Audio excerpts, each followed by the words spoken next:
The encrypted flash message arrived at carrier strike groups positioned across the Arabian Sea at 0237 hours local time. After weeks of failed diplomacy and escalating threats, the decision had been made. What followed would be the most intensive military operation since the Iraq War, a campaign designed to eliminate Iran's conventional military capability in one overwhelming strike. The buildup had been impossible to hide. Satellite imagery showed two carrier strike groups, USS Gerald R. Ford and USS Abraham Lincoln, converging in the Gulf of Oman, surrounded by protective screens of destroyers and cruisers. Beneath the waves, 4 Ohio-class submarines loaded with Tomahawk cruise missiles slipped into firing positions. At Diego Garcia, 6 B-2 Spirit stealth bombers sat ready, while F-35s and F-22s at bases throughout the Gulf region went to maximum alert. The concentration of American military power was staggering. Over 150 combat aircraft, 60 warships, and firepower capable of delivering 2,000 precision strikes within hours. At 0300 hours, EA-18G Growler electronic warfare jets launched from the Ford, their jamming pods flooding Iranian radar frequencies with overwhelming interference. Across Iran, air defense operators watched their screens dissolve into chaos.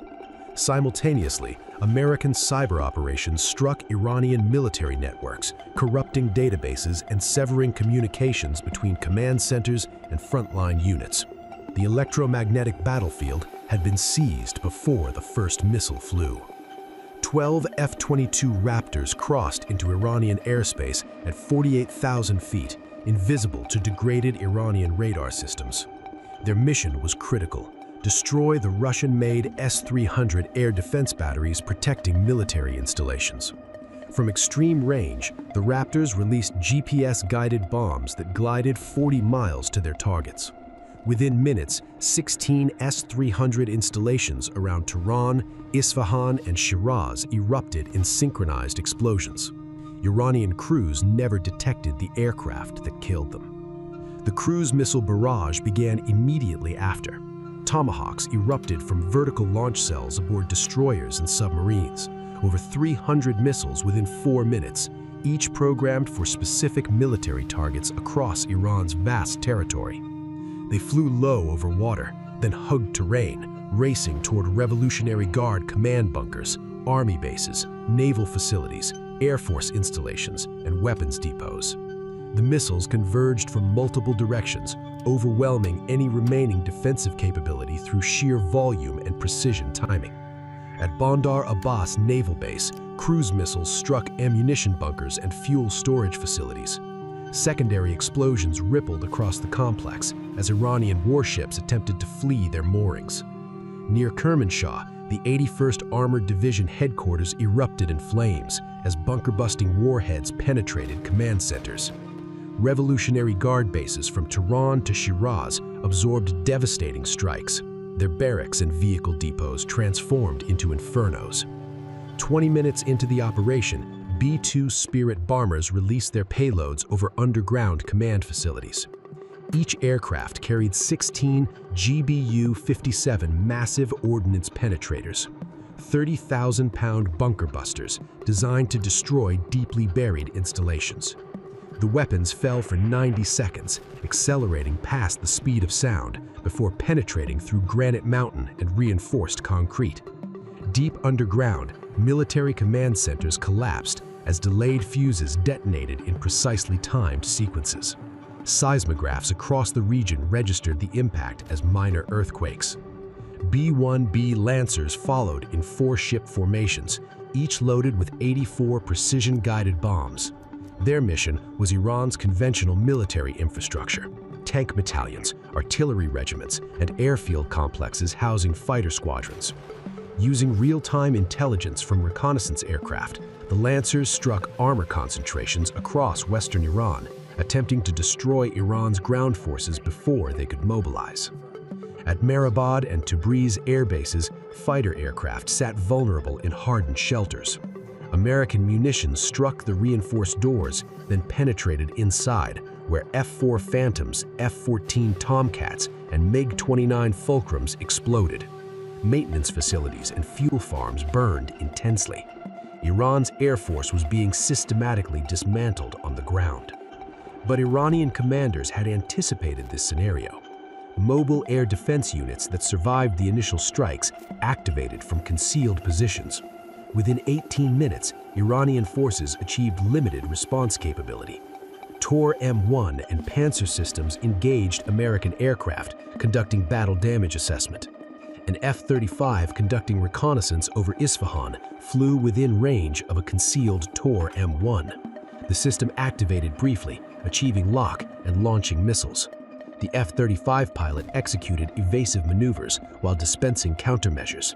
One missile was decoyed, but the second detonated close enough to damage the aircraft's wing. The pilot managed an emergency landing, becoming the first American aircraft loss. The Strait of Hormuz erupted into chaos. Revolutionary Guard naval forces launched swarms of fast attack boats from dozens of concealed positions along Iran's coastline. Each boat carried anti-ship missiles, employing tactics designed to overwhelm American defenses through numbers. The USS Momsen detected the swarm at 12 miles and engaged with gun systems, destroying several boats, but others close to missile range. A Nasser-1 cruise missile launched toward the destroyer, which successfully deflected it using decoys and evasive maneuvers. Beneath the waves, 4 Kilo-class submarines and Gaidir submarines attempted torpedo attacks. ASW helicopters deployed sonobuoys across vast areas hunting submarine signatures.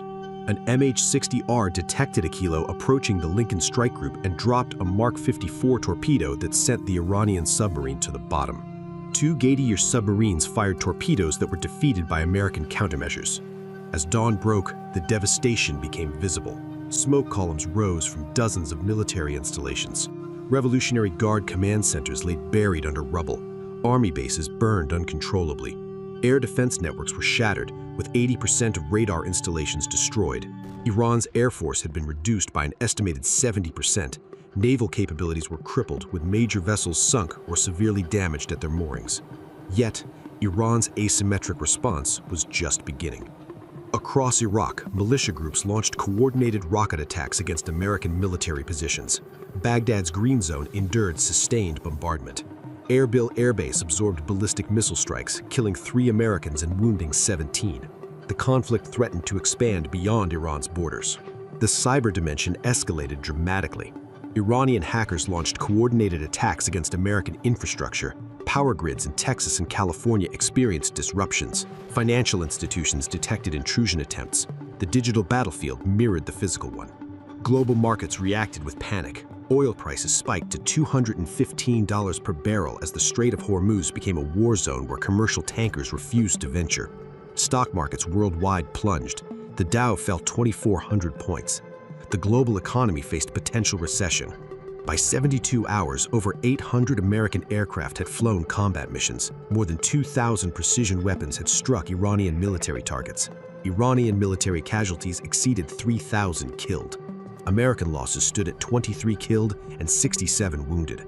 2 aircraft were lost. China and Russia responded with alarm. Beijing condemned American action and called emergency UN Security Council sessions. Russia provided real-time intelligence to Iran through satellite imagery, helping Iranian forces relocate surviving mobile assets. Moscow used the crisis to position itself as an indispensable power broker. By day 5, American forces had achieved air dominance and severely degraded Iranian conventional military capabilities. Iran's ability to project power regionally had been fundamentally compromised. Yet the strategic questions remained unanswered. What comes after military victory?